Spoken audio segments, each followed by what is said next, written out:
And welcome back to another episode of Thompson's Comic Corner.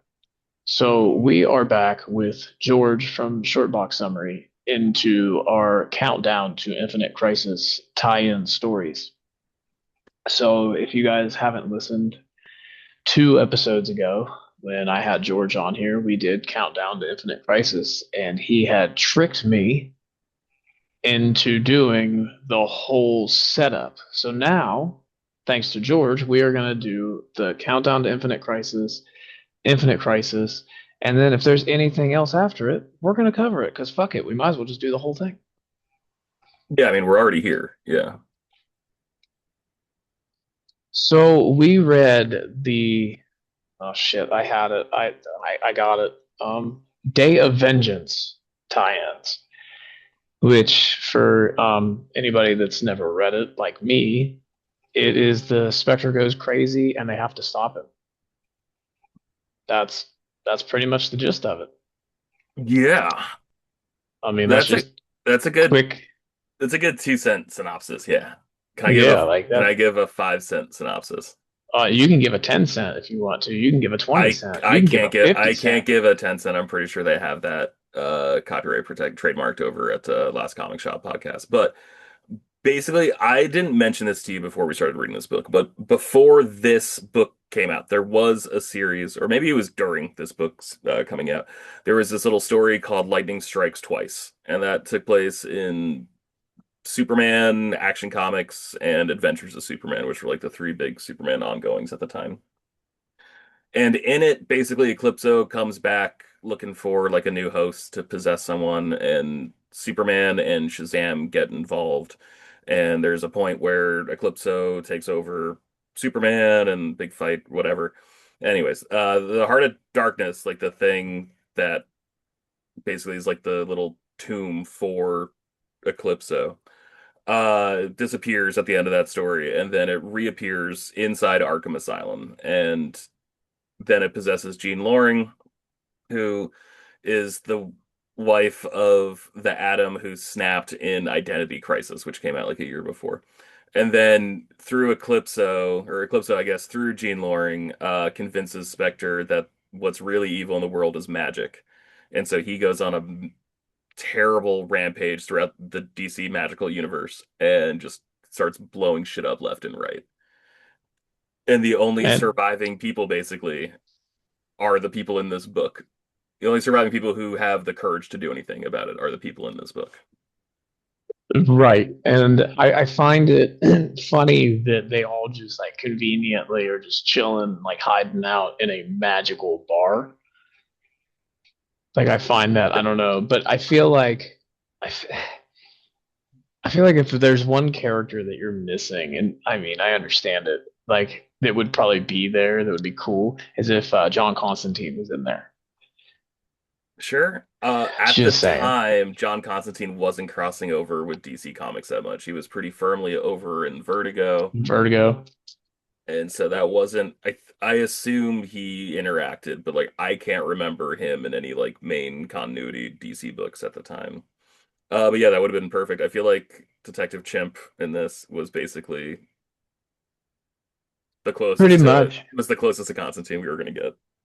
See, now, all right, if you've never listened to my show, we jump around, we talk about the story. We don't go in like chronological order. We also try not to give you like we'll spoil some things, but we also don't try to fucking tell you exactly word for word what happened in the book. Yeah. I do find it neat though that I'm a big, if you look at my logo, it's the state of Ohio and it's got my flag in it because that's awesome. This takes place in Dayton, Ohio at some point, which Yeah. is sick. So, I mean, DC Comics loves Ohio. I don't know what it is. It's always shit blowing up or That's something crazy happening. that's where the creators of Superman are from. They're from Cleveland. Yeah, see, that's sick. That's why, right there. Um, yeah. So Detective Chimp was not one of my favorite characters, and I feel like it's just because they didn't really use him. They did, but they didn't. I mean, his whole thing of going to Dayton and going to get what is her name, Black Alice. Yep. Yeah, I mean, I could have done without that part. Oh, I don't know. I liked him just because he was like a recovering alcoholic chimp who learned how to speak, after drinking from the fountain of youth down in Florida. Forgot it was down there. I liked him. I liked Black Alice because that was like I had to like look up where she was from. I was like, oh yeah, she was like a Gail Simone Ed Bennis creation over in Birds of Prey, or like a few months before this issue came out. And so I did think it was cool that like between this and like I'm sure you've noticed that like the Blue Beetle Scarab has been like moving around a lot in the books you've been I reading. Yeah, I did, and I actually thought when it hit him, when it hit the Spectre, I really expected something to happen like major right there. Like I kind Um, of got stoked. between Black Alice, between the Blue Beetle Scarab, I do like it that it's very wrestling, like it is like putting someone over, on their way out. So I appreciate that it feels like they are trying to pass the baton to like new characters and the newer generation of things. And so I get Black Alice was like quite literally like is it called a Deus Ex Machina, like a god device that's just like, oh, that's convenient that this thing exists. Um, I get that, but also cool character who's been appearing, I think, pretty recently. I think she was a big part of Absolute Power out of DC a few years ago. So it's still semi-relevant to DC anyway. Yeah, I enjoyed. It made me actually like the Blue Devil. I enjoyed that. That was my favorite issue, which I think was the third issue three in the series. Yeah, So that was some experimenting that I actually thought was pretty cool and completely forgot before revisiting. Was that a bunch of the issues took place from the perspectives of different characters. And so like some were kind of split up, yeah. but there was like one Nightshade issue, there was one Blue Devil issue, there was one, I think what's his name, Nightmaster, I think. Yeah. Yeah, he's Uh the leader, isn't he? I guess he owns the bar. So I think that's why Yeah. he's like the de facto leader. Yeah, because at first I was like, who the fuck's this guy? Yeah. I don't know. All in all, it was fun. It was different. The Shazam Spectre fight, actually both of them, because you get the superhero Shazam, and then you get the wizard. Isn't his name Shazam too, technically? Yeah, technically, yeah. Yeah. Yeah, you get to see two really badass fights. And I mean, I really thought that they were going to end Spectre, which I mean, I didn't realistically, knowing that it's a five issue miniseries, it's not going to happen. But it really did look like that Shazam was going to defeat him in the Mhm. end of issue three. And I really enjoyed it. The art looks great in all five issues, right? Or six? Six? It's five. It's somewhere in that Six. ballpark. No, it's six. It's six. Okay. Yeah, so but I will say the first two issues were hard for me to read. After that, third issue on, good Mhm. story. Very good Uh, story. I will say I just read this digitally on DC Infinite. It turns out that that story I was talking about, Lightning Strikes Twice, like is actually included in the trade paperback, Hmm. which is really amazing. So this has 9 issues, and the trade paperback cost 12.99 back in the day. God, I miss those days. Yeah, what a steal. Well, let's like really get into it, man. You mentioned the fight. I agree that I think that was probably the highlight of the series. Besides, I do think the experimenting with different narrators is probably my second favorite part of the series. Third Yeah, favorite part, it was refreshing. It was it very was, yeah, refreshing.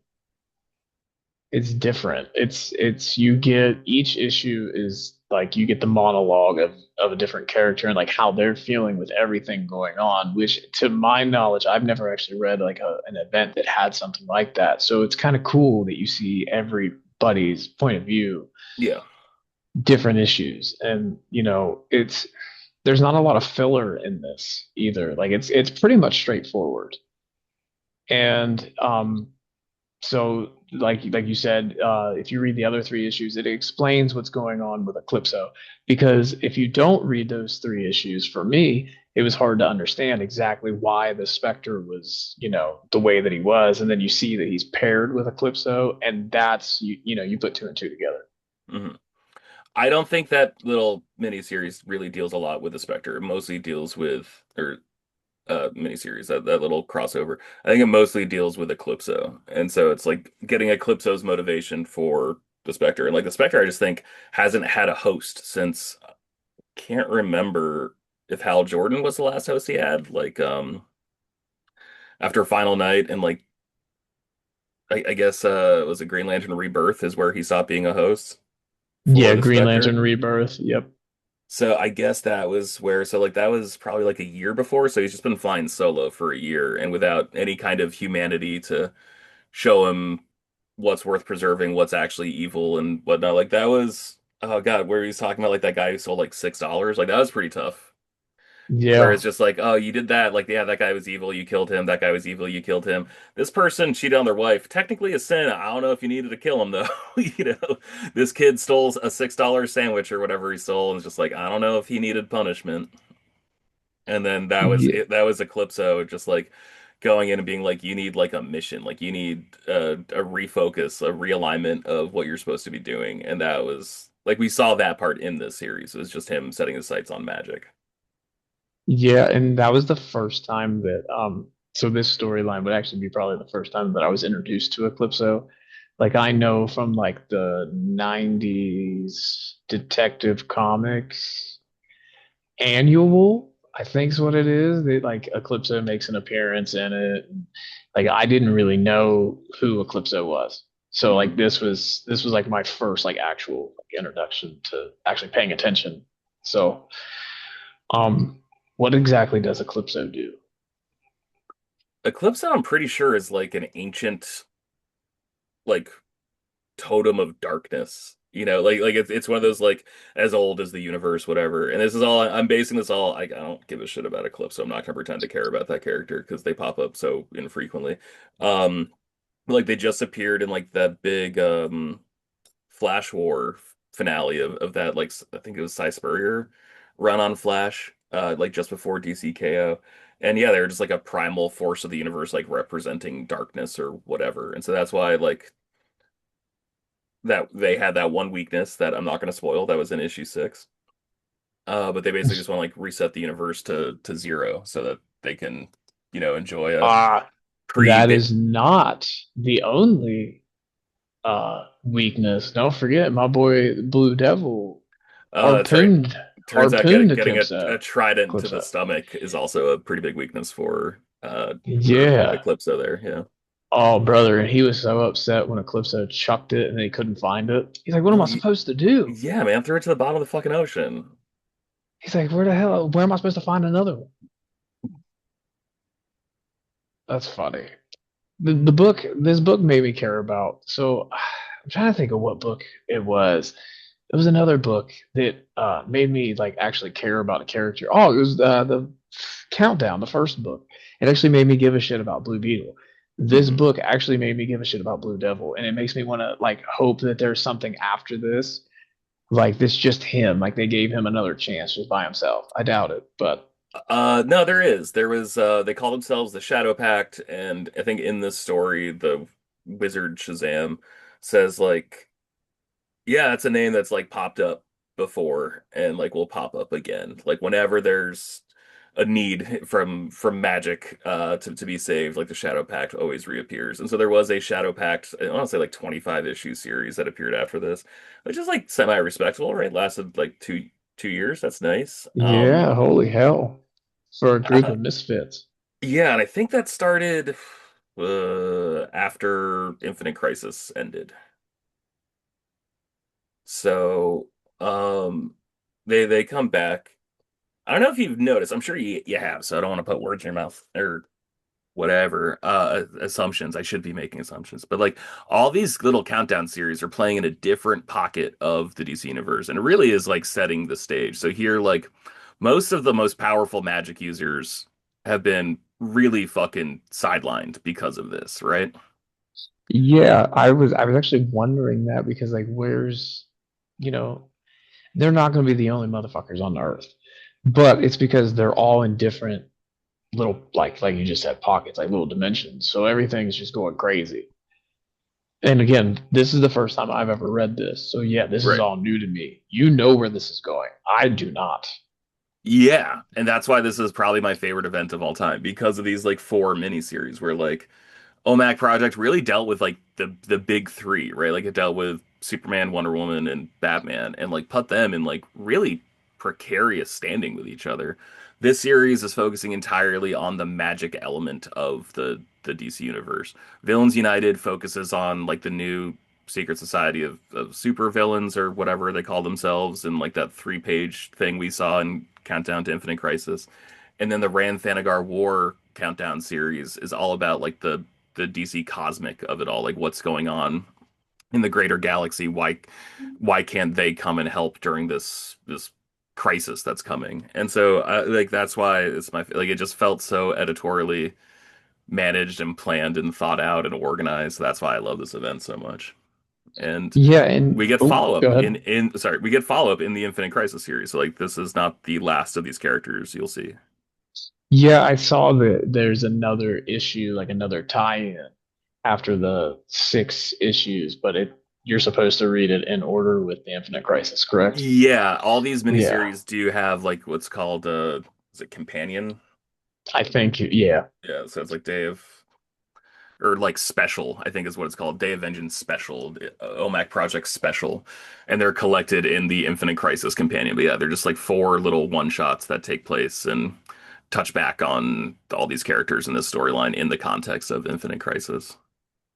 All right. So for everybody that has not read this like me, your main characters in this story, we've alluded to a couple of them, but your main ones are Enchantress, which she's a badass in this. Yeah. Ragman, which makes me laugh. Like he his power's kind of cool, but then it's kind of not. Oh But man, ooh, poor dude too, right? Like he was feeling like yeah. it seemed like he was the star of the story. And then he had that moment with Enchantress and he went for the kiss and she's like, "This fucking guy, this fucking loser just went for a kiss. Careful, guys." Oh, yeah, and don't worry. Not only does she fucking roast him the first time, later on, and I believe the end of issue 5, dude, she hits him again, Yeah. making fun of him, and I'm like, this poor guy. But so we got Ragman, and then we got Blue Devil, which we've already mentioned, badass. Detective Chimp, Eclipso. It says Jennifer Morgan. Who the hell's that? I missed her. Isn't that Nightshade? It might no. Nightshade is Eve Eden. Okay. Hmm. All right. Well, Phantom Stranger, which I find funny that he's a rat till the end. You got Nightmaster, who's the fucking de facto leader because it's his bar, and then Spectre is the main. Him and Eclipso are the main villains. Mhm. Even though, Oh, I mean, really, is the Spectre really being a villain? I mean, yes, but like, it's not. no. No, he's a villain the way that like a wild dog, you know, who like Yeah. just doesn't know what he's doing. Especially like he's being manipulated. Like Eclipso is the villain. Also I looked it up. Jennifer Morgan is from the shit I don't know, like from like the Warlord comics. Um, Okay. so like I don't know her. It has her on Comic Geeks. Great app Okay. to use. Yeah, we're not sponsored by them, but hey, I, I'm not Would look. looking for sponsors, but I mean, y'all want some shout outs? Just say, hey, how you doing? And we Yeah, got not sponsored by them, but would love to be. Yeah. you. Yeah, dude, just help a brother out. We get it. All in all, it's a 6 issue miniseries. It's a lot of fun. Um, I believe that I really liked OMAC Project. That was quite possibly the best one so far. Yeah. And it's going to be really hard to top that because I am such a snob. I'm not a comic snob that I'll read anything once, but like I'm a snob. Like I like the Batman stories, I like the Superman stories, I like George Perez's Wonder Woman is Sure. actually fucking. It's beautiful and it's badass. And if you've never read George Perez's Wonder Woman, go fucking do it. Yeah. So like I like the heavy hitters. Sure. Yeah, And no, some like nothing and nothing wrong with that. Just shut up and play the hits. Yeah. yeah, like just give me the good guys, like. But I will say that Blue Devil for me was my standout character. And like I said, Ragman, his power, I do feel bad in the aspect of he uses these souls as his power source, and then they have a chance for redemption, correct? That's his whole Yeah. shtick. And at one point he loses like hundreds of souls, like they just disappear, they're gone, and they don't have their chance at redemption. And like he is literally torn up about this. And it's like it's a genuine like you actually feel bad because like I'm not trying to be mean, but the Ragman seems like a loser. Like the whole book, like he kind of Enchantress like busts his balls the whole time over the kiss. You know, Yeah, they I they agree he's agree a supposed to be thousand the percent. leader. No, Yeah, it's he's not. supposed to be the leader. Like, that's what it looked like. Like he was supposed to be the leader, and then it just like dies. Like No, nobody follows him. he was just the first person who we got like the narration from. So I agree. It seemed like it was going to be his book, and it seemed like, all right, here's going to be a fucking glow up of this dude, and then it just absolutely does not happen. I do think that like the team itself is like the winners here, not any one character. No, and there's also no like they try to say that Nightmaster is the leader. Like he even tries to say it, but there is no leader. No, I mean, if we're gonna be honest, like the probably the most powerful out of all of them would be it's Enchantress. Enchantress, 1,000%. Yeah. Yeah. And it's just the fact that she literally in I think it's issue two, the end of issue two, into issue three, she summons all of magic. It's like all these people, they just use her as like the driving force to give Shazam the power to defeat Spectre, and it almost works. Yeah. Spoilers, sorry. No, It that almost was works. such good shit though. Where like end of issue one or issue two, wherever, where Enchantress is like talking to Ragman, it's just like, yeah, if I get too magic, if I get too into my powers, I snap like a fucking glow stick. So I need you to put me down. He's just like, all right, I'll absorb you into my rags, and like I don't need your gun or whatever. I do think it was cool having like a sorceress just walk around with a fucking desert eagle, like an enchanted one, you know?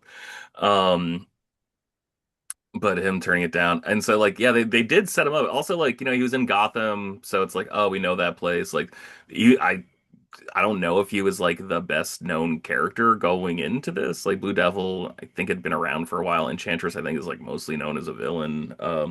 Detective Chimp, I have no idea if he appeared before this book. I assume he did. I don't know. This was me going into comics for the first time, was like when I grabbed this.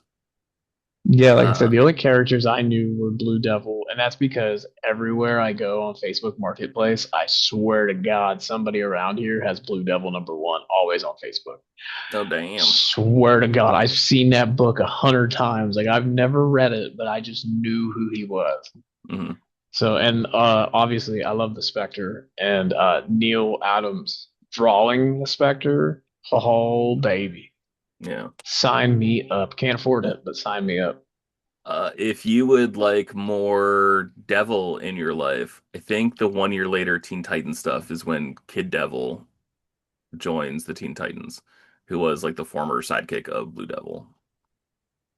I'd probably like it. Like I Yeah. said, he for me, he was the character that blew up, and Ragman was the biggest loser, and that just sucks for him because, like I said, he does seem like he gets the short end of the stick. Yeah, 1,000% he does. But yeah, so all in all, I mean, we are. This would be what our third episode, so we're four in or three in. If you want You, to just count Sacrifice together with OMAC Project, so we're three in. mhm. So what do you want to read next? I think of the two remaining books besides the main Infinite Crisis, I think you would probably like Villains United more.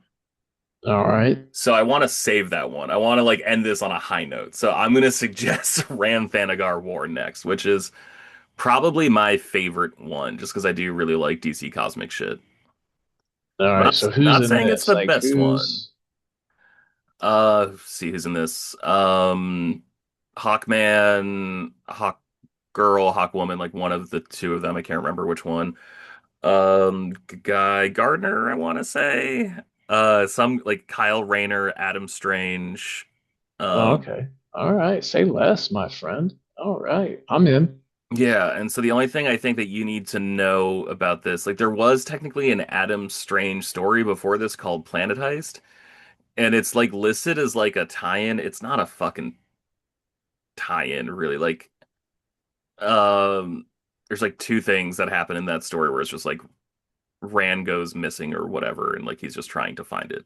And then like at the end, it's like revealed, and then I guess it could be a tie-in, but like I don't think we need. It's a seven-issue series. I don't think we need to read it to appreciate Rand Thanagar War. I like it just because it's like fucking Star Wars. Like it's just a big war space opera. All right. Now, Guy Gardner is not the warrior or whatever. Like he's not doing that shit. It's just normal guy, right? Like it's not that goofy where he turns into like the blue thing. I don't believe so. No, no, Okay. no, because this is after Green Lantern Rebirth. So like this. Okay. Also, I don't know if he's in it. I know Kyle Rayner's in it for sure. Because that shit's so dumb. Yeah, but also like it's fucking gorgeous. Like it's drawn by Ivan Reyes, like the guy who did Sinestro Corps War, like all that stuff, and like Okay. Blackest Night and shit. Okay. Yeah. He also did, if I'm not mistaken, he did The Rage. Shit, I can't think of the name of it. I had the trade paperback. It was from the same, um, it was right after Darkest Night. Beautiful. God, I suck. So like I'm just gonna let everybody know I suck when it comes to artists. Like I know some of like the big ones, but like I don't know like the good ones, the bad ones. Well, that's a lie. I will know the bad ones, but like there's just Okay. so many that all just run into one another. Hmm. And like I know that sounds terrible, but like that's why I'm so glad like when I have you or like Chad or Andy or even like JA, when I have all you guys on here, you guys have such a good like comic book knowledge. It's like, man, all right, I'm learning, I'm figuring it out, I'm picking it up. Yeah. All right. Well, in that case, let's give a quick shout out. This was written by, sorry, Day of Vengeance was written by Bill Willingham, penciled by Justiniano, inked by Walden Wong, and colored by Chris Chuckry. Let's see, is there a letterist or anything in here? Let me thumb through. It's a real pain in the ass because there's like a break. Dexter Vines also did ink. Uh, Pat Brosseau lettered it, and Walter Simonson did the covers. Walter Simons. That's a big Yeah, name. it's a big name. No, Yeah, very big. I like this book fine, but I do this is probably like my least favorite of the four. I do think it's interesting, but I don't think it's like special. You know, like I just think the other three miniseries do a better job of standing on their own than this book. No, I get it. I don't know. I really I like this one, but god damn it, man. OMAC Project was just fuck top notch for me, and Sacrifice is good. Yeah, right now this is the bottom of the barrel, but hey, we're getting there. Just because it's the bottom of this storyline doesn't mean that it's like a bad book by any means. It is. If you're reading this with us, you'll understand. It's really good. So we're gonna do. What's the one we're gonna do next? We're gonna do the Cosmic DC. What's it called? Ran Thanagar War. Ran Thanagar War. That is going to be the next part that we do. And, me and George love doing this shit. Like, this is fun for us. So, anybody listening, you want to read with us, you can comment. And, George has got the social medias out there. He's got his own show, Short Box Summary, where he reads Marvel. So he comes over here so we can read DC. Yeah. Also, just for you, I looked up. I have this comic book web or comic book store close-ish to me that I trust, and they have like a website with all these prices listed for back issues and whatnot. And I took a look. Every single Countdown tie-in is $4. Like for Ranthanagar War, for Day of Vengeance, for OMAC Project, for Villains United. Every single one is $4, except for the first issue of one series. Would you take a guess as to which series that is? Mm, mm. It's got to be OMAC. It is OMAC Project. Yes, it is. Yeah, I can see why. How much is it? Let Oh, me oh, guess. sorry, I'm sorry, gonna sorry, guess. sorry, sorry. I actually misspoke. It is not OMAC Project. It is the other. It's Villains United. Is the only All one. right. All right. Then I'm gonna guess that it's probably 850. It is higher. Oof. 15. It is 12. Oh, that's not bad. So see if you don't want to trade by this, or did this come out in an omnibus by chance? I think it might have come out in the Infinite Crisis omnibus. Yeah. So if you want to, it sounds like you could just go and get these for about $4 a piece, which is pretty decent to go out and go get the whole damn series. Hmm. So it's an affordable event.